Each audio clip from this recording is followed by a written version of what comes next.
মায়ের চিকিৎসার জন্য টাকা নিয়ে হাসপাতালের দিকে যাচ্ছিল মেয়েটি, এমন সময় টাকাগুলো পড়ে যায়। তখন সেখান দিয়ে একটি টুকাই ছেলে যাচ্ছিল এবং সে দেখতে পায় কয়েকটি বোতল এবং একটি ব্যাগ পড়ে আছে। বোতলগুলো নেয়ার পর সে যখন ব্যাগটি উপরে উঠাতে থাকে তখন দেখতে পায় ব্যাগের ভিতর থেকে অনেকগুলো টাকা পড়ে আছে। তখন সে টাকাগুলো হাতে নিয়ে এক এক করে গুনতে থাকে। 1, 2, 3, 4, 5, 6, মোট 6 লক্ষ টাকা।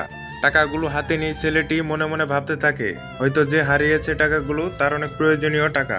সে কারণে আবার সে সবগুলো টাকা আবার ব্যাগের ভিতর উঠিয়ে ফেলে এবং সে টাকাগুলো ফিরিয়ে দেওয়ার জন্য প্রকৃত মালিকের জন্য অপেক্ষা করতে থাকে। দীর্ঘক্ষণ অপেক্ষা করার পর মেয়েটি টাকার খুঁজে আসে। মেয়েটির অস্থিরতা দেখে ছেলেটি তার কাছে এগিয়ে যায় এবং জিজ্ঞাসা করে, তোমার কি হয়েছে? তখন মেয়েটি তার টাকা হারানোর সব ঘটনা ছেলেটির কাছে খুলে বলে। আমি আমার মায়ের চিকিৎসার জন্য 6 লক্ষ টাকা নিয়ে এখান দিয়ে স্কুটি দিয়ে যাচ্ছিলাম। তখন আমার টাকাগুলো পড়ে যায় এবং আমি টাকাগুলো খুঁজতে খুঁজতে এখানে এসেছি। আজ আমার মায়ের অপারেশন, এজন্য টাকাগুলো আমার খুব প্রয়োজন। টাকাগুলো না পেলে আমি মায়ের চিকিৎসা করাতে পারবো না। ছেলেটি তার কথা শোনার পর তার ময়লার বস্তা থেকে টাকার ব্যাগটি বের করে এবং মেয়েটির হাতে দিয়ে দেয়।